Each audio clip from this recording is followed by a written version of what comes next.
là là, toute une journée, tout un samedi. Alors cette date va devenir une date anthologique, 27, retenez bien la date, 27 juin de l'an de grâce 2026, donc une date historique qu'on va garder en mémoire parce que c'est la date de lancement du tout premier prix d'excellence de l'étudiant africain et puis ça devient une date historique.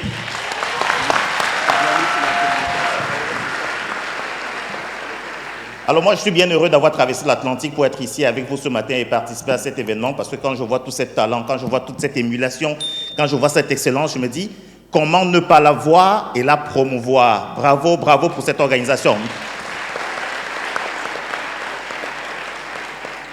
Et merci pour l'invitation. Alors mon nom est Félix Zoning de l'Université de Sherbrooke. Je travaille beaucoup sur des questions entrepreneuriales, comme on l'a dit dans le profil. Je travaille sur l'entrepreneuriat, mais de l'autre côté de la clôture. Mes travaux portent beaucoup sur l'efficacité des stratégies d'accompagnement entrepreneurial. Parce que je parle de la conviction que les entrepreneurs, pour réussir, ont besoin d'avoir un certain talent, ont besoin d'avoir une certaine compétence, une certaine aura. Mais évidemment, pour que tout ça soit complété, pour que ça fonctionne bien, on a besoin d'un écosystème également qui soit performant. On a besoin de connecteurs, on a besoin de catalyseurs, on a besoin d'accompagnateurs, on a besoin d'un environnement des affaires qui fonctionne pour que ça permette aux entrepreneurs d'éclore leur plein potentiel, d'éclore leur plein talent. Et c'est pourquoi je travaille beaucoup sur ces questions. Comment est-ce qu'on peut créer des conditions favorables pour que nos entrepreneurs réussissent? Et c'est un peu de ça que je vais vous parler aujourd'hui. Je vais vous parler d'entrepreneuriat, même si je ne suis pas entrepreneur. Évidemment pas au sens de mon frère Bertin, que je salue. Franchement, bravo, bravo Bertin. Je prie qu'on le salue encore.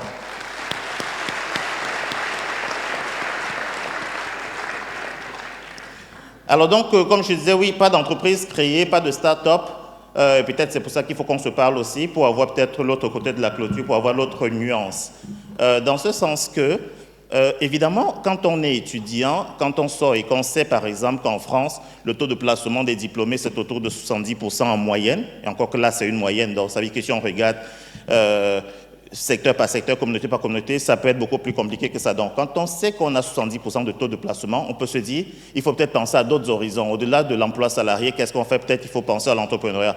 Ce qui n'est pas mauvais, bien entendu.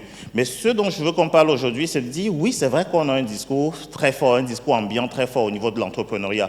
Si vous regardez autour de vous, si vous regardez les youtubeurs, si vous regardez les influenceurs, vous regardez vraiment le discours ambiant depuis un certain temps, c'est de dire lancez-vous, devenez entrepreneur, devenez votre propre patron, achetez votre liberté financière, refusez de vendre votre temps pour de l'argent, lancez-vous, lancez-vous.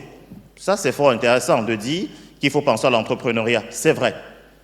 Mais c'est un discours qui peut devenir aussi dangereux s'il n'est pas correctement nuancé. Le discours peut devenir dangereux si on ne vous donne pas toute l'information, si on ne vous dit pas toute la vérité. Parce qu'en fait, l'entrepreneuriat, c'est quelque chose d'exigeant. Tout à l'heure, on vient d'écouter un entrepreneur. S'il y a des éléments que vous avez retenus dans son parcours, vous avez vu une capacité d'innovation, une capacité à lire l'environnement, une capacité à avoir une certaine discipline, une capacité à être accompagné. Donc l'entrepreneur, c'est très exigeant, ça demande cette discipline-là. Et évidemment, tout le monde n'a pas toujours ce profil-là. Tout le monde n'a pas toujours ces mêmes habiletés. Tout le monde n'a pas les mêmes ressources. Tout le monde n'a pas la même santé mentale. Tout le monde n'a pas la même capacité de commencer et d'essayer et d'échouer et de se relancer.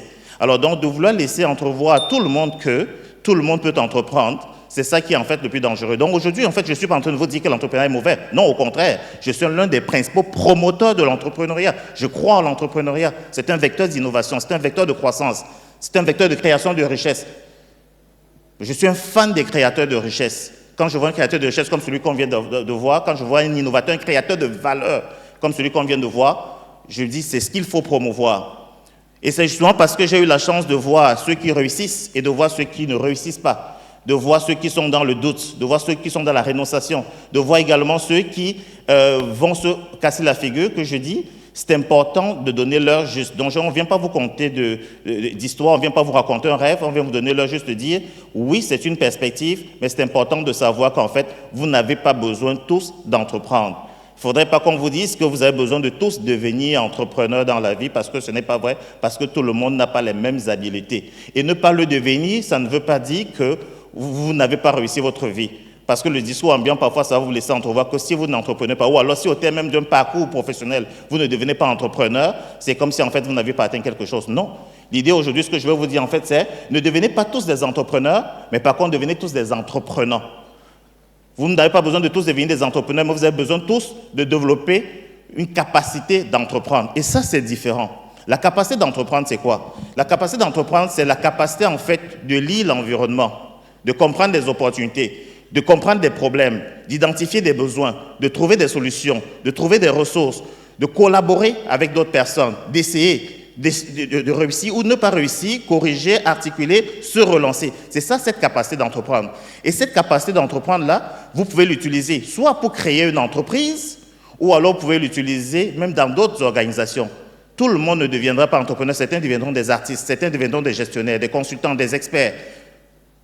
Mais dans chacun de ces domaines-là, vous aurez besoin de la capacité d'entreprendre. Vous aurez besoin dans chacun de vos domaines de savoir lire l'environnement, de savoir saisir des opportunités, de savoir comprendre des problèmes, de savoir y apporter des solutions.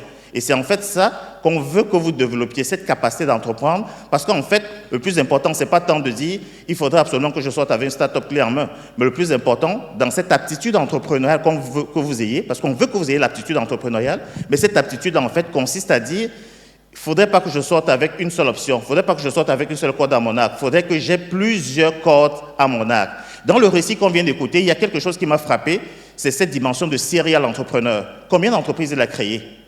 Il a créé une entreprise qui a été rachetée, il en a créé une autre, ainsi de suite. Et puis, c'est parce qu'il y a cette capacité à reproduire, il y a cette capacité d'innovation qu'on est capable, en fait, peu importe le secteur, de reproduire ce même schéma-là. Et c'est cette habileté, cette aptitude, cette capacité d'agilité qu'on veut que vous obteniez quand vous sortez.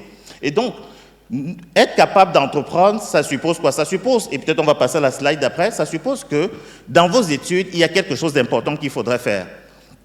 Le diplôme, vos études, ça ne doit pas être une salle d'attente. Parce qu'habituellement, on a le sentiment qu'on étudie, on obtient un diplôme en attendant que le marché de l'emploi nous ouvre ses portes. Ça ne fonctionne plus comme ça. Et quand je dis ça ne fonctionne plus comme ça ne veut pas dire que le diplôme n'est pas intéressant. Non, je ne suis pas de ceux qui pensent que le diplôme n'a pas de valeur. Le diplôme est important. Le diplôme vous donne une structure de pensée, vous donne la capacité d'analyser, la capacité de questionner, la capacité d'entrevoir des choses. Mais le diplôme aujourd'hui ne suffit plus nécessairement. Pour réussir, on a besoin de ce diplôme, mais on a besoin d'avoir d'autres habiletés. Et ces habiletés, il faut les développer pendant que vous êtes également à l'école. Pour ne pas être de ceux qui vont réussir le diplôme et attendre de voir si le marché de l'emploi nous apporte, on veut que pendant justement que vous êtes sur les bancs, que vous développiez cette capacité entrepreneuriale que j'évoquais tout à l'heure. Et comment vous le faites? C'est quoi le mode d'emploi? C'est que pendant que vous êtes à l'école, c'est l'occasion, l'école doit pouvoir être pour vous le laboratoire de trajectoire. C'est là où vous allez tester vos expériences, c'est là où vous développez des habiletés, c'est là où vous développez votre réseau, c'est là que vous faites vos tests, vos essais et erreurs. Le plus important était qu'au sortir de l'école, au-delà du diplôme que vous avez, que vous ayez des gens qui connaissent votre valeur, que vous ayez une idée de quel est le domaine dans lequel j'ai une expertise que je peux déployer, qu'il y ait quand même des gens qui sont capables de dire oui, telle personne, un tel, il est bon dans tel domaine, que vous ayez déjà appris à collaborer avec des personnes, que vous ayez appris à tisser des réseaux, parce que définitivement, c'est ça qui va être l'élément de plus sur votre diplôme et qui vous fera réussir. Donc, l'école ne devrait pas, votre diplôme, ça ne devrait pas être juste un simple parcours de validation académique. Donc, ça ne devrait pas être ça. Ça devrait être vraiment sur ce laboratoire où vous développez tous ces éléments-là. Parce qu'en bout de ligne, le plus important, ce n'est pas tant les connaissances que vous avez, c'est comment est-ce que vous transformez ce savoir-là en valeur, comment vous transformez la valeur en action, comment vous transformez l'action en impact. C'est ça qui est le plus important. Et c'est là que l'excellence prend tout son sens. On est ici ce matin justement pour célébrer l'excellence. Et l'excellence, ce n'est pas juste de réussir correctement à ses examens. Ce n'est pas juste de donner des bonnes réponses aux questions qu'on vous pose. L'excellence pour un étudiant également, c'est d'être capable de se poser les bonnes questions, d'être capable de poser les bonnes questions et se poser les bonnes questions, de se dire, avec tout ce que je sais là, qu'est-ce que je suis capable de résoudre comme problème? Avec tout ce que j'emmagasine comme connaissance, qu'est-ce que je suis capable de faire? Dans quel domaine est-ce que je suis capable de me démarquer? Et c'est exactement ce qu'on attend de vous à ce niveau-là. Donc, de vous servir de vos études, de vous servir de votre passage pendant que vous êtes sur le banc pour en faire un laboratoire, un vrai laboratoire de vos trajectoires.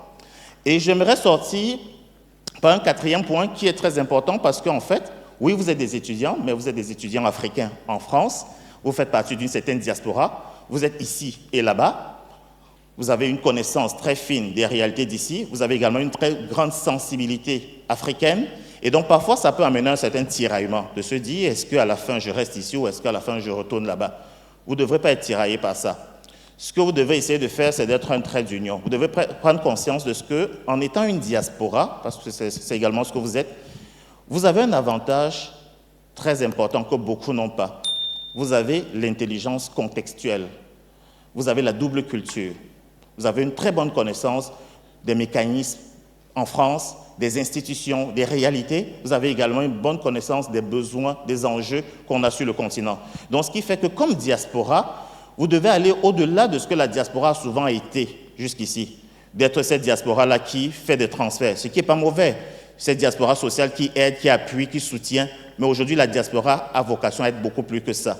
Et en tant que diaspora, et avec l'avantage concurrentiel qui est le vôtre, vous avez la possibilité d'être un pont entre le pays d'accueil et vos pays de départ. Vous avez la possibilité d'être un levier de diversification commerciale entre vos pays de départ et le pays dans lequel vous êtes. Vous avez la possibilité d'être une infrastructure stratégique et économique. Vous devez pouvoir vous servir de ça. Vous devez, dans tout ce que vous faites, voir comment être un pont, à la fois au bénéfice du pays qui vous accueille et également au bénéfice du pays duquel vous êtes parti. C'est important d'avoir également cette perspective-là. Très souvent, s'il y a des étudiants comme vous qui quittent le continent pour venir ici, on parle souvent de fuite des cerveaux. Et on trouve ça déplorable. Mais à ce concept de fuite des cerveaux, vous devez être capable d'opposer un autre concept qui est celui de la circulation des cerveaux.